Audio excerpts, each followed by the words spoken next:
Ship ప్రపంచ వ్యాపారాన్నే శాసిస్తోంది. ఒకే ఒక్క ship గంటకు 3 కోట్లు, రోజుకు 72,000 కోట్ల సరుకు రవాణాపై ఎఫెక్ట్ చూపిస్తోంది. ఈజిప్ట్లోని సూయజ్ కాలువలో చిక్కుకున్న ఎవర్ గివెన్ నౌక ట్రేడ్ వర్గాల్లో కలవరానికి గురిచేస్తోంది. సమయానికి సరుకు అన్లోడ్ చేయకపోతే జరిగే నష్టాలను ఎవరికి వారు అంచనా వేసుకుంటున్నారు. ఒక దేశం నుంచి మరో దేశానికి సరుకు రవాణా చేయటమంటే భారీ నౌకలకు రెంట్ చెల్లించాలి.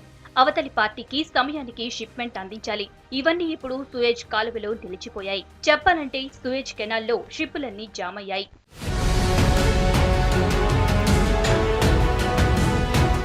మెగా షిప్ ఎవర్ గివెన్ చైనాలోని యాంటియాన్ నుంచి బయలుదేరింది. సూయజ్ కాలువ ద్వారా నెదర్లాండ్లోని రాటర్డామ్ పోర్టుకు మార్చి 31 నాటికి చేరాల్సి ఉంది.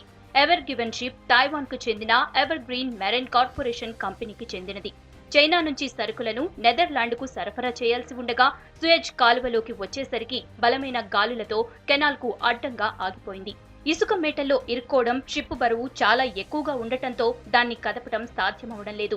ఈ మెగా షిప్ ను కదిలించేందుకు 24 గంటల పాటు శ్రమిస్తూనే ఉన్నారు. రకరకాల మార్గాలు ట్రై చేస్తున్నారు.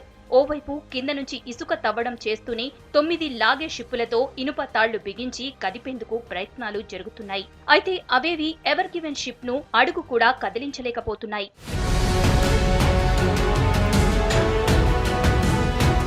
షిప్ లో ఉన్న ఇంధనం, సరుకులను దింపేస్తే చాలా వరకు నౌక ఖాళీ అవుతుందని, అప్పుడు దాన్ని కదపటం సులువు అవుతుందంటున్నారు.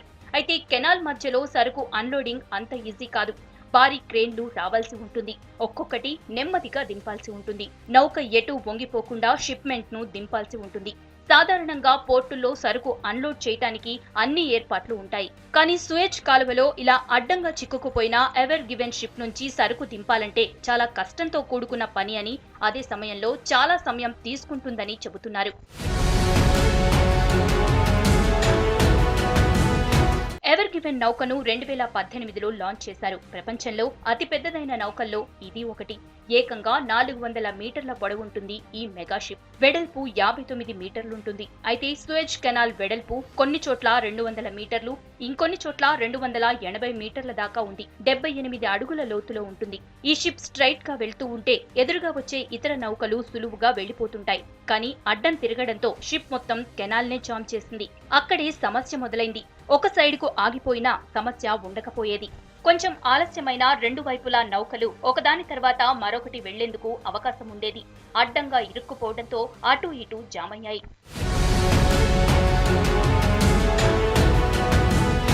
ప్రపంచ వాణిజ్యంలో 12% ఈ సూయజ్ కెనాల్ ద్వారానే జరుగుతుంటుంది. ఎందుకంటే ఆసియాను, యూరప్ మధ్య దూరాన్ని తగ్గించేలా ఈ మానవ నిర్మిత కెనాల్ ముఖ్యంగా సరుకు రవాణాకు ఉపయోగపడుతోంది. రెడ్ సీను, మధ్యధరా సముద్రాన్ని కలుపుతూ ఈ కెనాల్ ఉంది. సరుకు రవాణాలో చాలా కీలకంగా ఉంది. ఈ రూట్ కాదనుకుంటే అరేబియన్ గల్ఫ్ నుంచి యూరప్ దేశాలకు వెళ్లాలంటే ఆఫ్రికా మొత్తాన్ని చుట్టి వెళ్లాలి. అందుకు 9,000 కిలోమీటర్లు ఎక్కువ దూరం ప్రయాణించాల్సి ఉంటుంది. అదే సమయంలో 10 నుంచి 15 రోజుల దాకా సరుకు రవాణా లేట్ అవుతుంది. వేరే రూట్లో ఇంత టైం వేస్ట్ అవుతుండటంతో సూయజ్ కెనాల్ కు ఇంత స్థాయి డిమాండ్ ఉంటుంది. దీంతో ఆసియాకు, యూరప్ దేశాలకు, అమెరికాకు కనెక్టివిటీ తొందరగా ఉంటుంది.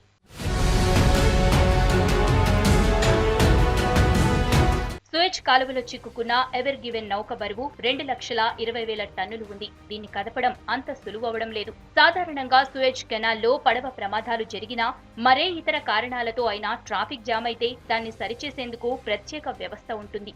ఈ కాల్వ మొత్తాన్ని ఈజిప్ట్ హ్యాండిల్ చేస్తుంటుంది. దీని ద్వారా ప్రయాణించి సరుకు రవాణా ఓడలకు టోల్ ఛార్జీలు ఉంటాయి. ట్రాఫిక్ జామ్ అయితే 6-7 గంటల్లో క్లియర్ చేసే వ్యవస్థ ఉంది. కానీ ఈ స్థాయిలో భారీ షిప్ అడ్డం తిరగటంతోనే సమస్య పెరుగుతోంది. ఈ కెనాల్ ద్వారా రోజు 60కి పైగా వరకు నౌకలు ప్రయాణిస్తుంటాయి. ముఖ్యంగా ప్రతిరోజు 10 లక్షల బ్యారెల్స్ చమురు యూరప్ దేశాలకు సరఫరా అవుతుంది. ఇప్పుడు ఈ పరిస్థితి కారణంగా యూరప్ దేశాలకు చమురు సరఫరాలో అంతరాయం కలిగి రేట్లు పెరిగినా ఆశ్చర్యం లేదంటున్నారు. రోజు సరఫరా అయ్యే అన్ని రకాల సరుకు వాల్యూ $9.5 బిలియన్ ఉంది. ఎవర్ గివెన్ నౌకను కదపాలంటే అది ఇరుక్కున్న ఒడ్డు దగ్గర సుమారు 20,000 క్యూబిక్ మీటర్ల ఇసుకను తొలగించాలని అంటున్నారు. అంటే 12 నుంచి 16 మీటర్ల లోతు వరకు తవ్వాల్సి ఉంటుంది. దీనికి సమయం పడుతుండటంతో భారీ ఎత్తున తవ్వే యంత్రాలను స్పాట్ కు తీసుకొచ్చారు. గంటకు 2,000 క్యూబిక్ మీటర్ల మెటీరియల్ ను తవ్వి తీసేలా డ్రెడ్జర్ పనిచేస్తోంది. మరోవైపు ఈ షిప్ ను నడుపుతున్న 25 మంది టీం అంతా భారతీయులే. వారు క్షేమంగానే ఉన్నారు, నౌకలోనే ఉన్నారు. మార్చి 23న సూయజ్ కాలువలో ఇరుక్కుపోయిన ఎవర్ గివెన్ నౌక ఎప్పటికీ ఫ్రీ అవుతుందన్నది ఎవరూ చెప్పలేకపోతున్నారు. అక్కడ జరిగే సహాయక చర్యలను బట్టి ఫలితం ఉండొచ్చంటున్నారు. ఎవర్ గివెన్ లాంటి పెద్ద ఓడలు ప్రయాణించేందుకు వీలుగా సూయజ్ కెనాల్ ను 2015లో మరింత విస్తరించారు. వారం రోజుల్లో కెనాల్ ఫ్రీ అవ్వకపోతే పరిస్థితి మరింత హారబుల్ గా ఉంటుందని సరుకు రవాణా చేసే కంపెనీలు అంటున్నాయి.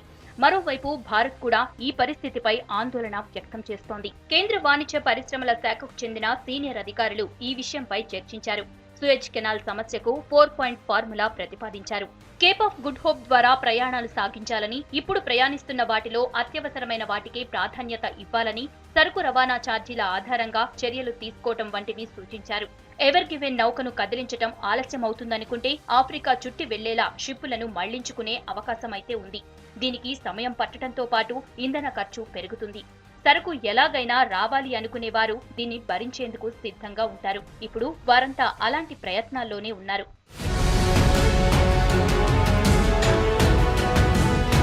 భారత్ వర్తక వాణిజ్యంలో సూయజ్ కాలువకు చాలా ప్రాధాన్యం ఉంది. $200 బిలియన్ విలువైన ఎగుమతి దిగుమతులు ఈ మార్గం ద్వారానే భారత్ జరుపుతోంది.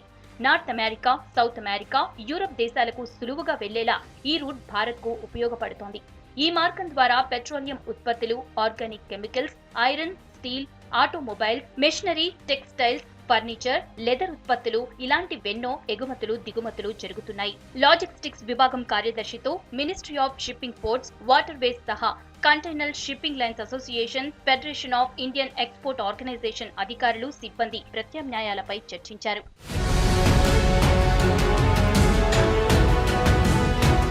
ఎవర్ గివెన్ చిక్కుకున్న ఘటనపై ఇంటర్నేషనల్ మ్యారిటైమ్ ఆర్గనైజేషన్ రియాక్ట్ అయింది. ఇది యునైటెడ్ నేషన్స్ అనుబంధ సంస్థ. అంతర్జాతీయ షిప్పింగ్ నియంత్రణకు సంబంధించి బాధ్యతలు చూస్తుంటుంది. ఈజిప్ట్ అధికారులకు అన్ని విధాలా సహాయం చేస్తామని ప్రకటించారు. కంటిన్యూస్ గా కష్టపడుతున్న టగ్స్, డ్రెడ్జర్స్ నిర్వాహకులకు సంఘీభావం తెలిపింది. సూయజ్ కెనాల్ బ్లాకేజీతో వచ్చే ఇబ్బందులు తెలుసు అని, అయితే ఎగుమతి దిగుమతిదారులు సహకరించాలి అని ఇంటర్నేషనల్ మ్యారిటైమ్ ఆర్గనైజేషన్ పిలుపునిచ్చింది. సూయజ్ కాలువలో చిక్కుకున్న ఓడ విషయంపై యుఎస్ అధ్యక్షుడు జో బైడెన్ స్పందించారు. ఇతర దేశాల దగ్గర లేని ఎక్విప్మెంట్, కెపాసిటీ అమెరికా దగ్గర ఉందని, ఈ విషయంలో ఎలా సహాయం చేయగలమో చూస్తున్నామని ప్రకటించారు.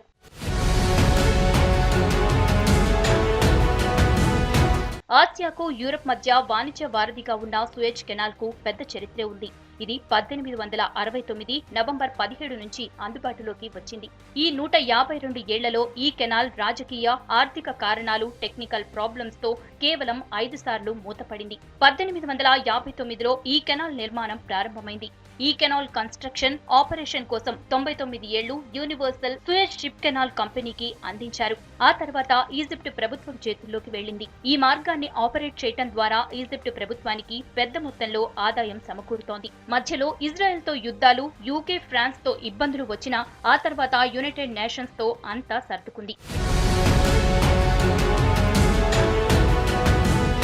సూయజ్ కెనాల్లో ఎవర్ గివెన్ నౌక చిక్కుకోవటం చాలా సమస్యలకు కారణమవుతోంది. ముఖ్యంగా ఈ ఘటనతో సంబంధం లేని షిప్పులు కూడా సమస్యలు ఎదుర్కోవాల్సి వస్తోంది. ఒక నౌకతో వందలాది నౌకలు క్యూ కట్టాయి. రూట్లు క్లియర్ అయితే రాకపోకలు సాగించేందుకు సిద్ధంగా ఉన్నాయి. కానీ వెయిటింగ్ పీరియడ్ ఎన్ని రోజులు ఉంటుందోనన్న టెన్షన్ ఎగుమతి దిగుమతిదారుల్లో కనిపిస్తోంది. కీలకమైన చమురు రవాణా ఆగిపోవడంతో వాటి రేట్ల ట్రెండ్ కూడా యూరప్, అమెరికాల్లో పెరుగుతోంది. మరోవైపు ఫుడ్ సప్లై చైన్ కు కూడా సమస్యలు ఏర్పడుతున్నాయి.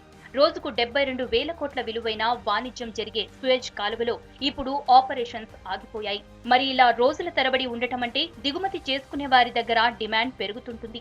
అదే సమయంలో షిప్పుకు రెంట్ చెల్లింపులు పెరుగుతాయి. సకాలంలో సరుకు షిప్పింగ్ అవ్వక బిల్లులు నిలిచిపోతాయి. వీటన్నింటికి ఇప్పుడు ఎవరు బాధ్యత వహించాలి అన్న పెద్ద ప్రశ్న ఎదురవుతోంది. ఎందుకంటే సూయజ్ కెనాల్లో ఒక నౌక కారణంగా ఈ స్థాయిలో ఓడలు ఇన్ని రోజులు ఆగిపోవటం ఇదే తొలిసారి.